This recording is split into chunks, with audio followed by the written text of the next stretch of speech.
शं वरुणः शन्नो भवत्वर्यमा शन्न इन्द्रो बृहस्पतिः शन्नो विष्णुरुक्रमः ॐ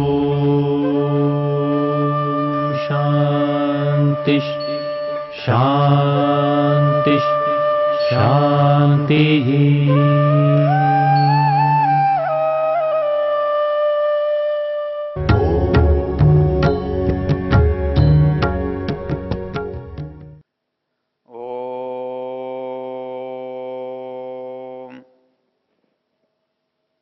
हम चर्चा कर रहे हैं वेद मंत्रों की, ऋग्वेद के मंत्रों की, और वो मंत्र हैं ज्ञान सूक्त के।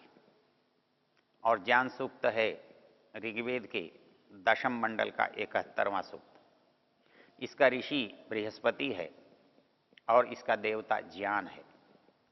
मंत्र का जो प्रसंग हम चर्चा में चला रहे हैं वो है अक्षण्वन्तः कर्णवन्तः सखायो मनोजवेश्व असमा बभूवु आदघ्नास उपकक्षास उत्ते हृदय स्नात्वा उत्वे ददृशिरे। इसमें जो पहली पंक्ति है उसमें 2-3 बातों को हमने स्पष्ट किया। पहली बात, हमारे पास जो साधन हैं वो 2 तरह के हैं, एक दिखाई देने वाले, एक दिखाई न देने वाले।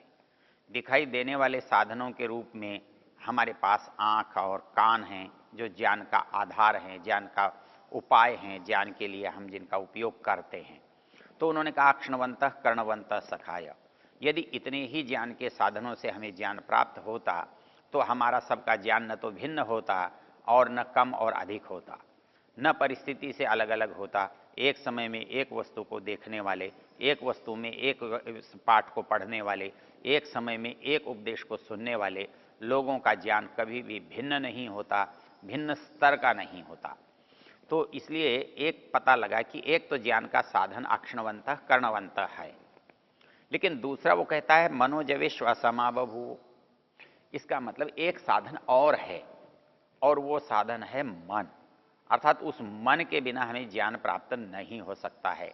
लेकिन उस मन की विशेषता ये है कि वो आँख और कान की तरह एक जैसा नहीं है, वो सबको एक ही तरह का नहीं मिला हुआ है, उसकी एक ही योग्यता सबके पास नहीं है, उसकी प्राप्ति भी एक ही तरह से नहीं होती है। इसलिए ये जो 2 प्रकार के साधन हमारे ज्ञान प्राप्ति के हैं उनमें एक साधन तो अपरिवर्तनीय है या सामान्य रूप से एक जैसा है, और दूसरा साधन हम में से प्रत्येक से बिल्कुल भिन्न भिन्न है, बिल्कुल अलग अलग है। और इसी बात को मंत्र के जो दूसरे भाग में विशेष रूप से स्पष्ट किया गया है। वहाँ एक बड़ी प्राकृतिक उपमा दी गई है। जैसे कोई व्यक्ति किसी नदी में, तालाब में स्नान करने के लिए जाता है तो पानी तो उसमें कम भी होता है, आधा भी होता है, अधिक भी होता है। एक व्यक्ति तालाब में स्नान करने के लिए जा रहा है तो तालाब तो बड़ा है, तालाब में तो पानी बहुत है, लेकिन जिसको सब एक ही तरह से स्नान करते हुए दिखाई नहीं देते हैं।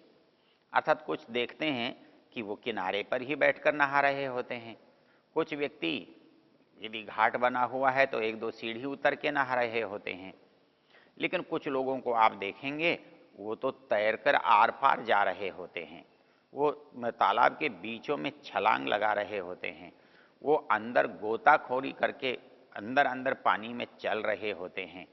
अंतर यह है कि तालाब तो एक ही है और एक ही तालाब में सभी को स्नान करने का अवसर मिल रहा है, लेकिन इससे आनंद उठाने का, इससे लाभ उठाने का, इसके उपयोग करने का प्रकार सबका अलग अलग है, सबका भिन्न भिन्न है। कुछ लोग तो तालाब के किनारे बैठकर भी लोटे से स्नान करते हुए आपको दिखाई दे सकते हैं। उनसे पूछो आप अंदर क्यों नहीं जाते, तो कहते हैं हमें तैरना नहीं आता।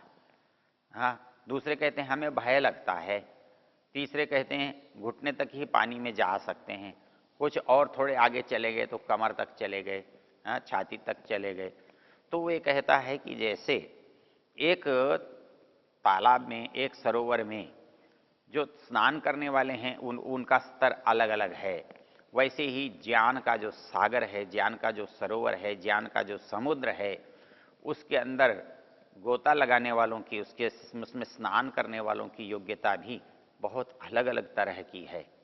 वो कितनी अलग तरह की है, इस बात को समझाने के लिए इस मंत्र की दूसरी पंक्ति लिखी गई है, बोली गई है, परमेश्वर के द्वारा दी गई है। वो क्या है? अक्षणवंतः कर्णवंतः सखायो मनोजवेश असमाबभू। वो कहते हैं आदघ्नास उपकक्षास उत्वे हृदय स्नात्वा उत्वे ददृशिरे।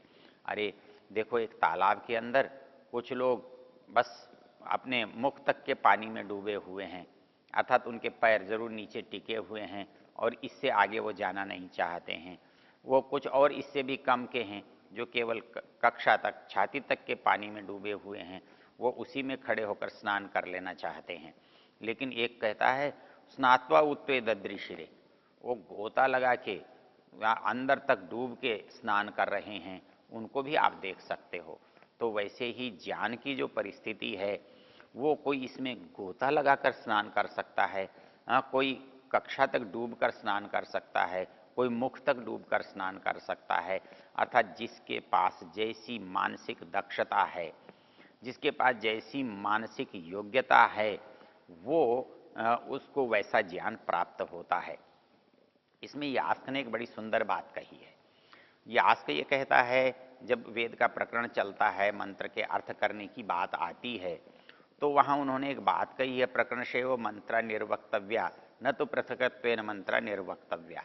अर्थात जब हम मंत्रों की चर्चा करते हैं तो उनका पूर्वापर प्रसंग हमें अवश्य ध्यान में रहना चाहिए, हमें उसका प्रकरण अवश्य मालूम होना चाहिए। तो प्रकरण के द्वारा ही यदि ध्यान है तो हमें अर्थ करने में कठिनाई भी नहीं होगी और हमारा किया हुआ अर्थ गलत भी नहीं होगा। तो कहता है प्रकरणशय एवं मंत्र निर्वक्तव्या, प्रकरण के अनुसार ही मंत्रों का व्याख्यान निर्वचन करना चाहिए। न तो पृथकत्वेन मंत्र निर्वक्तव्या, उनको तोड़ करके, उनको टुकड़ों में ला करके, उनको प्रसंग से निकाल करके उसका मन मर्जी से अर्थ हमें नहीं करना चाहिए, ये उसका कहना है। वहाँ एक रोचक बात लिखी है कि जब हम मंत्रों का अर्थ करते हैं तो मंत्रों का अर्थ केवल हमें आँखों से दिखाई नहीं देता, केवल हमें कानों से सुनाई नहीं देता, बल्कि मंत्र को जो हम पढ़ते हैं, क्योंकि मंत्र देने वाला गंभीर है, मतलब मंत्र जो हमको सुना रहा है या जिसका लिखा हुआ हम पढ़ रहे हैं, उसका ज्ञान और मंत्र का ज्ञान पूर्ण नहीं है। क्योंकि एक अपूर्ण के द्वारा दिया गया ज्ञान है, एक पूर्ण के द्वारा दिया गया ज्ञान है। तो मंत्र पूर्ण के द्वारा दिया गया ज्ञान है, और पूर्ण के द्वारा जो दिया गया ज्ञान है उसको एक अपूर्ण व्यक्ति अपने व्याख्या में, अपने भाषण या प्रवचन में या अपने लेखन में समग्र रूप से उपस्थित नहीं कर सकता, क्योंकि उसका सामर्थ्य पूर्ण नहीं है। वो अपनी अपनी अपूर्णता के अनुसार उसको जैसा भी वो जानता है, जो समझता है, वैसा कहेगा। तो अब हमारे पास उपाय क्या बचा कि हमें उस पूर्ण ज्ञान को जाने? तब वहाँ उन्होंने एक बात कही कि जो बहुत विद्वान लोग हुआ करते थे उनको हम ऋषि कहते हैं, और ऋषियों का जब मंत्रों से विशेष संबंध है, अर्थात जब भी मंत्र आएगा तो ये भी आएगा कि इसका ऋषि कौन है। तो इसका मतलब मंत्र और ऋषि के बीच में क्या संबंध है? अर्थात मंत्र को जो पढ़ने वाला है वो सब ऋषि हैं, या ऋषि मंत्र विशेष के बारे में पढ़ता है, या ऋषि विशेष मंत्रों को पढ़ता है? जब इस पर हम विचार करते हैं तो शास्त्र कहता है ऋषिर दर्शनात्। ऋषि किसको कहते हैं? जो मंत्रों की गहराई को देख सकता हो, जो उसके अंदर झांक सकता हो, जो उसके अंदर उतर सकता हो, उसके अंदर छिपे हुए रहस्य को बाहर लाने की क्षमता रखता हो, उसको हम ऋषि कहते हैं। वो जो ऋषि है, स्त्रोमान ददर्श इत्योपमन्यव, कहता है कि जो उपमन्यु ऋषि है उसने मंत्रों के समूह को गहराई से देखा था, छानबीन की थी, उसको हमारे सामने प्रस्तुत किया था। तो कहता है कि ऋषि के पास हमारे से क्या अलग चीज होती है जिसको वो जिसके कारण वो मंत्रों के अर्थ को गहराई से देख पाता है। तो वहाँ एक बड़ा रोचक तथ्य दिया गया है, और वो तथ्य दिया गया है कि भाई ऋषि जब किसी मंत्र के अर्थ को बताता है, ऋषि के द्वारा जब किसी मंत्र के अर्थ की प्रतीति हमें होती है, तो क्या ये प्रतीति केवल उसके द्वारा हो सकती है या उससे अलग रहकर भी ये प्रतीति हो सकती है? यदि केवल उसके द्वारा हो सकती तो उसके पास ये प्रतीति का साधन होना चाहिए, कारण होना चाहिए। ये उसके पास मौलिक नहीं है, क्योंकि वह भी एक मनुष्य है और उसके पास वो प्रतीति पूर्ण भी नहीं है, लेकिन हमसे अधिक है। तो वो हमसे अधिक कैसे उसके पास है और वो उसको गहराई तक वो कैसे जा सकता है, तो हमारे से उसमें और कोई भिन्नता नहीं है। अर्थात ये बात बनी कि जो मनुष्य है वही देव है, जो मनुष्य है वही ऋषि है, जो मनुष्य है वही असुर है, जो मनुष्य है वही मनुष्य है। अर्थात उसकी मनुष्यता, उसका ऋषित्व, उसका असुरत्व, उसका देवत्व उसकी मानसिक शक्तियों के कारण होता है, उसके संस्कारों के कारण होता है, उसके आचार के कारण होता है। तो ऋषित्व भी वो हमारे किसी विशेष जो हमारी क्षमता है जिसके कारण से उसमें ऋषित्व आता है। इसको यदि हम समझना चाहें तो हम ऐसे समझ सकते हैं। उसी प्रसंग में यास्क ने एक और रोचक बात लिखी है, ऋषिषु उत्क्रामस्सु मनुष्य देवान अब्रुवन कोनो ऋषिर भविष्यति थी। बोले एक प्रसंग ऐसा आया जब ऋषि इस संसार से जाने लगे, अर्थात ऋषि तो इस संसार से कम होने लगा। तो मनुष्यों ने सोचा कि अब हमको कौन ज्ञान देगा।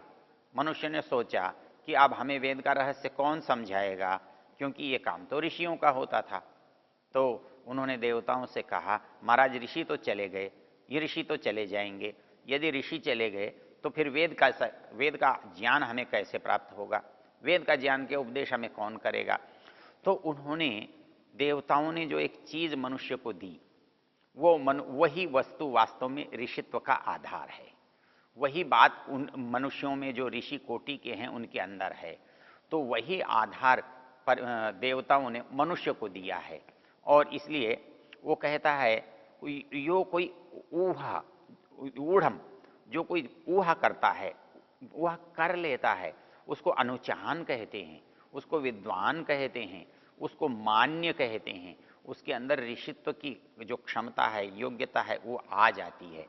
तो वहां पंक्ति क्या लिखी, ऋषिषु उत्क्रामत्सु, जब ऋषियों का उत्क्रमण हो रहा था, समाप्ति हो रही थी, प्रस्थान हो रहा था, तो मनुष्य देवान अब्रुवन, मनुष्यों ने देवताओं से कहा, कौनो ऋषि भविष्यति, अब हमको कौन है जो इस तरह का ज्ञान देगा, हमारा मार्गदर्शन करेगा, संसार में हमको इन दुखों से छूटने का उपाय बताएगा।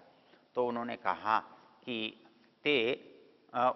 उन्होंने क्या किया, उनको जो मनुष्य हैं उनको ऊहा दे दी। ऊहस तर्क, कहता है वो तर्क दे दिया, तर्कम ऋषिम प्रायच्छन, उन्होंने तर्क दे करके ऋषि बता दिया कि ये तुम्हारा ऋषि है, और इससे तुम जो बात संदेह की हो, जो तुम्हें बात समझ में ना आती हो, उसको तुम इससे समझ सकते हो। ते तर्कम ऋषिम प्रायच्छन, उन्होंने तर्क रूप ऋषि को मनुष्य को दे दिया, और इस मनुष्य के द्वारा उस तर्क से उन वेद मंत्रों के अर्थ को जाना और समझा जाता है।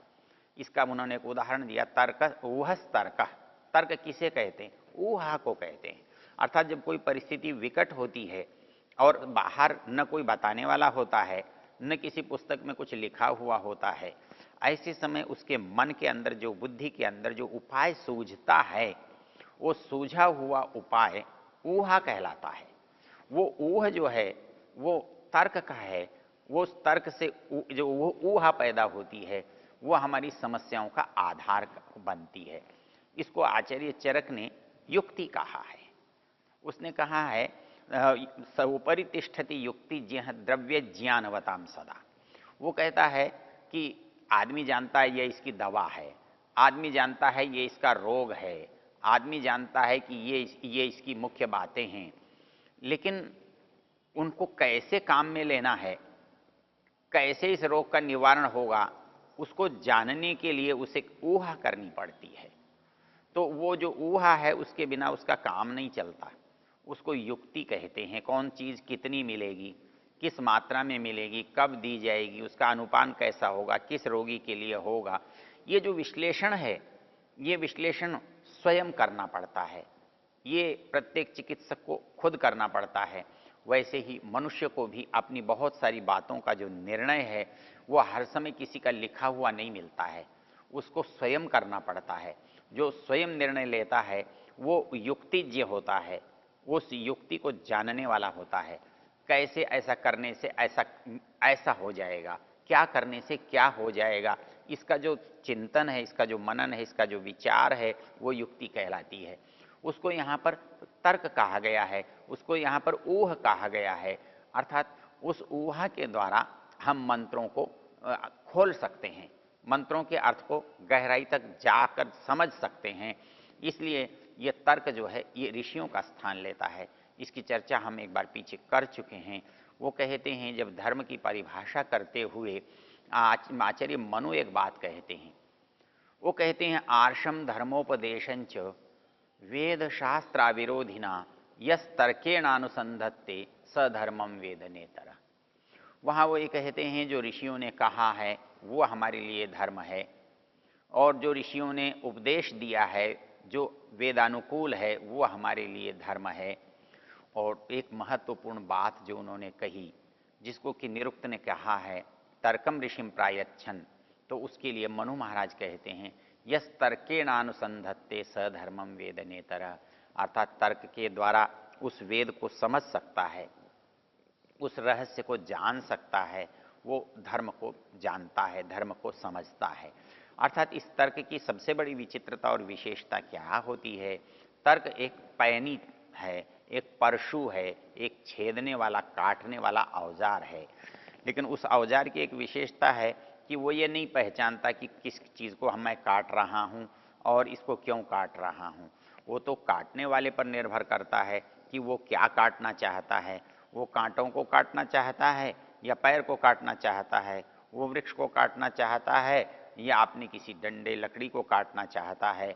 ये जो काटने की प्रक्रिया है वो तो होती है तर्क से, लेकिन काटने वाला जो होता है वो तर्क के उपयोग करने के अधिकारी होता है, वो विद्वान होता है, उसके अंदर ऋषित्व होता है। तो उस तर्क का जो उचित उपयोग है वो उसके द्वारा किया जा सकता है।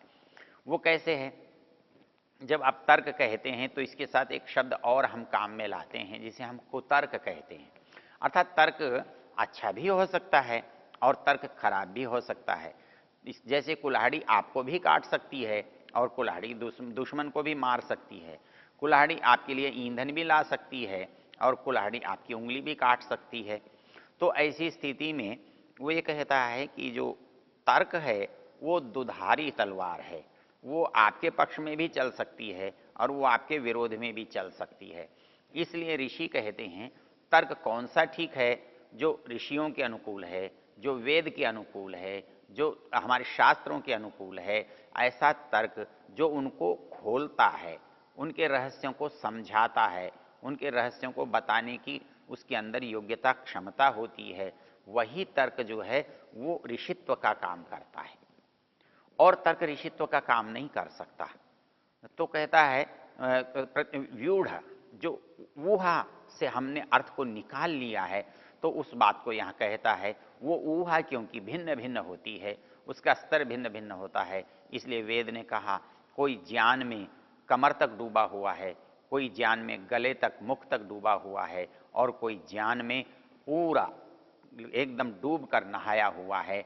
ये नहाना जो है वो हमारे आंतरिक साधन मन के कारण से भिन्न भिन्न होता है।